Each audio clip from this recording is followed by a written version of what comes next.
Hello there, it's Genuine, and welcome to this episode of Behind the Sound, where I take you into the behind the scenes look as to how the song was made. In this episode, we'll be taking a look at the track Dream a Little Dream of Me that I made for Vanna's Halloween season finale. And if you haven't listened to the track yet, the link should be in the description or one of these title cards over here for you to go ahead and listen to the track, because there's going to be a lot of major spoilers in this breakdown, so be sure to listen to it and then tune back. But if you have already listened to the track, let's go ahead and get started with the breakdown. So when Vanna reached out to me, I actually didn't know about her Halloween project. And so in order for me to make a finale for something, I want to be sure that I know what I'm making, right? So for her finale, I made sure I watched every single episode from Halloween of 2016 all the way to now to make sure that I understood the context as to what I was going to be making. So this is the finale, and I wanted it to be epic. So I took this song as an opportunity to combine both epic sounds and EDM sounds. So let's go ahead and dive deep into how the percussion was made. So going into here, everything in this bottom section is all Foley, cinematic drums, and sound effects. So let's take a listen to that.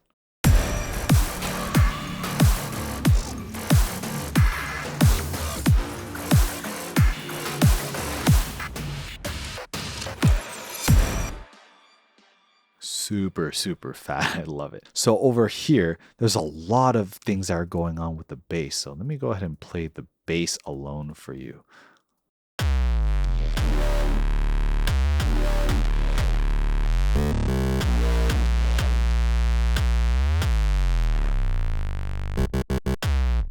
I don't know if you caught that, but there's this little extra bass part that I added in here. It's called Halloween synth. So this Halloween synth, pay attention to this. The reason why I point out that synth is because it's actually an Easter egg that I added into the mix. Let's go ahead and let me play it again, but watch what happens with this vector scope when I play the song. Dream her little dream of me.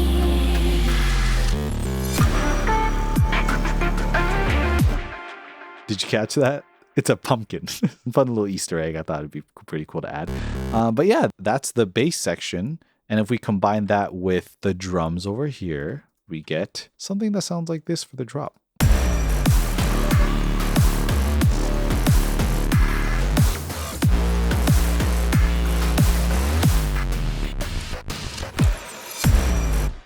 And there's also other things that I've muted, such as pads and leads and stuff, but these are extra melodic elements that really tie in and glue the song together to make it sound much more full.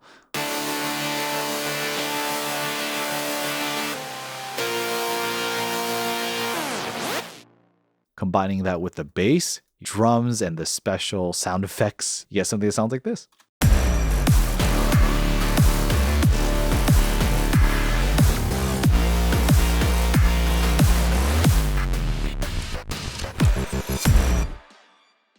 The next thing I want to talk about is the vocal chops, actually. These were pretty funny because I came into this not knowing how to make it. So Vanna came up to me and said, I want the song to have vocal chops like what you did with the end of Doki Doki Forever. And if you haven't listened to Doki Doki Forever, also time card here or somewhere, or in the link in the description.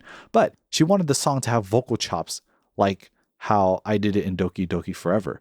So I needed to make a vocal chop melody that sounded catchy and sounded good, which is pretty difficult. So I struggled with making the original vocal chop. So the way that I went around this was I went and tried to make the vocal chops randomly. So what I did was I went up here and I went to the randomize function, and that just randomly puts MIDI notes at random points in the song.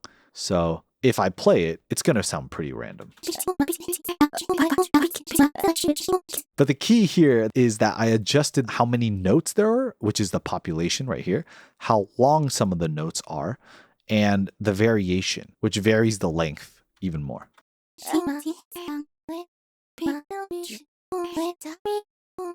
So I essentially brute forced my way into trying to making a melody. And sometimes in this case, it ended up working pretty well. So I just kept on going from one seed to another, and I stumbled upon a seed that I actually really liked. Unfortunately, I don't have the original seed, but I can show you what I ended up doing. Originally, I stumbled upon this vocal chop by itself. And it also generated this one. And it generated this one. So it generated these separate segments at random points within the random seed. And I took those snippets and I tried to construct a vocal chop rhythm out of them. And so it ended up sounding pretty good. And if you add effects to them, they sound great.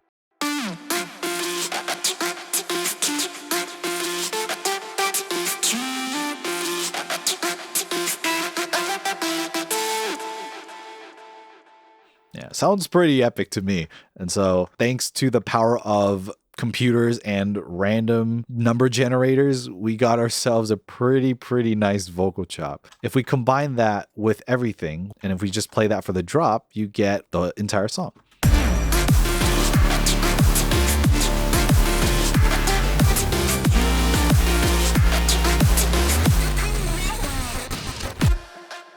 Speaking of the red one, we have the vocals for that part. Vanna originally sent me a vocal demo, but I ended up tuning it and retiming it, and now we have her main vocals over here. So let's go ahead and play this one.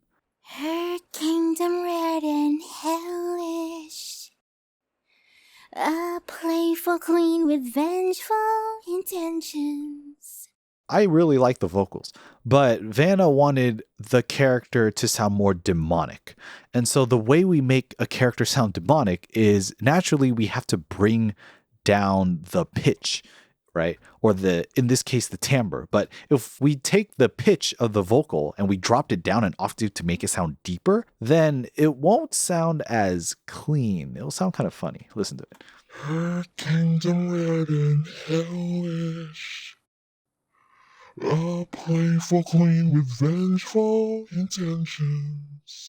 It has the deep quality, but it doesn't have that melodic quality. We want to preserve both. So the way that I did that was I ended up taking the vocals and applying a formant shifter to it. So a formant shifter, it preserves the pitch, but it changes the timbre of the note to sound either darker or brighter. And so here, let me show you what I mean by that. So here's what it sounds like without the effect. Her kingdom red and hellish, versus with it enabled. Her kingdom red and hellish. Notice how her vocal timbre, her tone just sounds a lot more darker. And you can really tell at this part when she says hellish. Take a listen. Hellish. Versus the original. Hellish.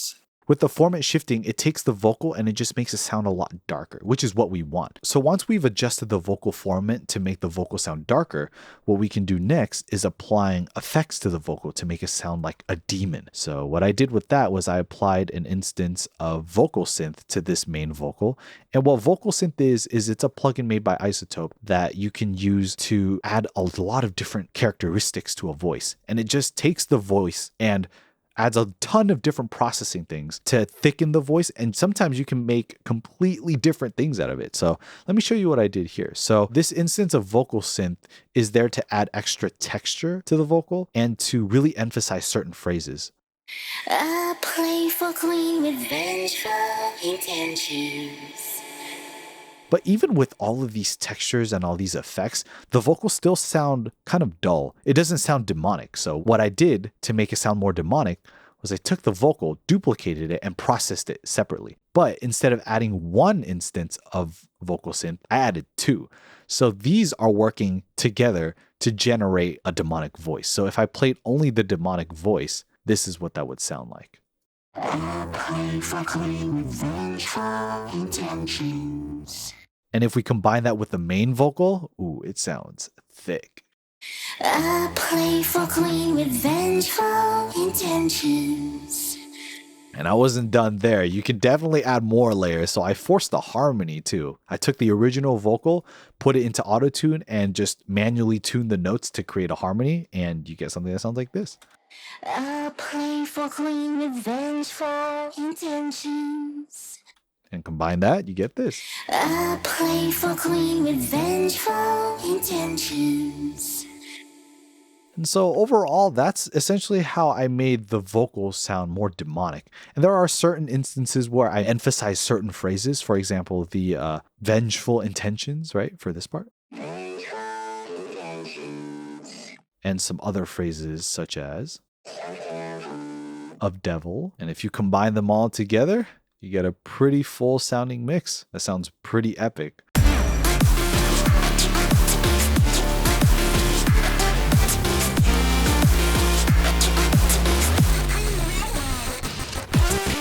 With that, I think that's the end of the breakdown with all the sound effects and the cinematic effects over here, the simple drums in orange, chord and melodic elements in blue, purple for bass, vocal chops over here, and the main vocals up here. And so that's essentially it for the song that I made for Vanna's Halloween series finale. Thank you so much for tuning into this episode of Behind the Sound, and I really hope you enjoyed this behind the scenes look as to how I made the track for Vanna's Halloween series finale. If there's a track that you'd like me to break down that I've worked on, please let me know in the comments below, and who knows, maybe we'll make it a future episode. And if you like this series, make sure to give it a big thumbs up and subscribe for more breakdowns and original music and covers if you haven't already. Again, thank you so much for watching this episode of Behind the Sound, and as always, peace.